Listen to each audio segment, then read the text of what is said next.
আসনে যেই প্রার্থী যেই মার্কা সকলকে ঐক্যবদ্ধভাবে নির্বাচনে বিজয়ী করার জন্য মাঠে ময়দানে ঝাঁপিয়ে পড়তে হবে। নগরকান্দা সালথায় এখানে রিক্সা মার্কা আমাদের প্রতীক, ফরিদপুর 1 আসনে দাঁড়িপাল্লা আমাদের প্রতীক, ফরিদপুর 3 আসনে দাঁড়িপাল্লা আমাদের প্রতীক। এইভাবে প্রতিটি আসনে আসনে আমাদের যে সকল ঐক্যবদ্ধ প্রতীক রয়েছে প্রতিটি প্রতীকের জন্য 11 দলীয় নির্বাচনী ঐক্যজোটের প্রার্থীদের পক্ষে আপনারা এভাবেই হাতে হাত রেখে ঐক্যবদ্ধভাবে মাঠে ময়দানে কাজ করবেন।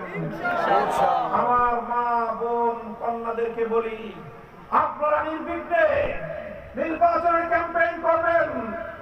মা বোনদের কাছে ঘরে ঘরে রিক্সা, দাঁড়িপাল্লা, শাপলা, কলি সহ অন্যান্য প্রতীকের দাওয়াত নিয়ে আপনারা যাবেন। আমি অন্যদেরকে বলি, খবরদার এই বাংলার মাটিতে আর কোন নারীর অসম্মান আমরা দেখতে চাই না। আমাদের কোন নারী কর্মী, আমাদের কোন নারী ক্যাম্পেইনের গায়ে কেউ হাত তুলবার দুঃসাহস দেখাবেন না। অনেকগুলো